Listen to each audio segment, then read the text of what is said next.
सुबह के 7:30 बजे जापानी रडार सिस्टम ने पूरे शहर में अलार्म बजा दिया, लेकिन वहां के लोग और जापानी एयरफोर्स को यह अलार्म सामान्य सा लगा। इसके बाद सुबह के 8 बज चुके थे। बच्चे स्कूल के लिए तैयार हो रहे थे, महिलाएं घर में नाश्ता बना रही थीं और पुरुष तैयार होकर बस अपने दफ्तरों की ओर निकलने ही वाले थे। मौसम एकदम शांत था, लेकिन इसी शांत और सामान्य सुबह में कुछ ऐसा होने वाला था जो इंसानियत के इतिहास में पहली बार देखा जाना था। स्थान जापान का हिरोशिमा शहर, आबादी 3,50,000। एक अमेरिकी विमान B-29 जिसका नाम इनोला गे था। यह विमान हिरोशिमा शहर के आसमान में उड़ता हुआ दिखाई देता है।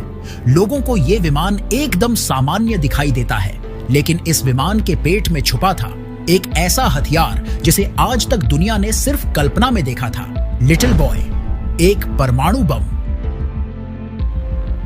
सुबह के 8:15 पर इस विमान के पेट से एक बेलनाकार चीज ऊपर से गिरती हुई दिखाई देती है। इससे पहले कि लोग कुछ समझ पाते, पूरा शहर एक जलती हुई आग के गोले में बदल गया। हजारों लोग एक पल में भाप बन गए। कुछ की सिर्फ परछाइयां दीवारों पर रह गई। शहर की इमारतें, सड़कें, पेड़, सब कुछ भस्म हो गया। इसमें लगभग 70 से 80 हजार लोग उसी दिन मारे गए, जिसमें बच्चे, बूढ़े, जवान और पशु पक्षी भी शामिल थे। यह इतिहास का सबसे भयानक दृश्य था जिसे हर कोई देख रहा था, लेकिन इसके आगे जो होने वाला था वो दृश्य इससे भी भयानक होने वाला था। 9 अगस्त 1945। जापान अभी हिरोशिमा के घावों को समझ भी नहीं पाया था कि 3 दिन बाद दूसरा अमेरिकी विमान आसमान में मंडराने लगा, लेकिन इस बार उसके अंदर था फैट मैन, जो लिटिल बॉय से भी ज्यादा शक्तिशाली परमाणु बम था। 11:02 पर नागासाकी पर भी आसमानी मौत बरसी। इस बार भी हजारों जानें उसी पल चली गई। दोस्तों, यह सिर्फ 2 शहरों पर बमबारी नहीं थी, बल्कि यह एक सभ्यता को झकझोर देने वाला फैसला था। तो अब सवाल आता है कि आखिर ऐसा क्या हुआ था कि अमेरिका ने जापान पर 2 परमाणु बम गिरा दिए?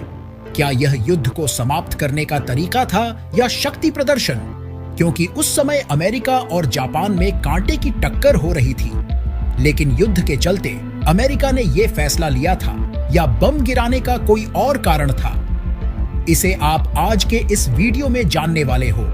साथ ही जापान पर बम गिरने के बाद जापान की काया कैसे पलट गई, इसके बारे में भी जान लेते हैं। साल था 1914। उस समय यूरोप में शांति थी, लेकिन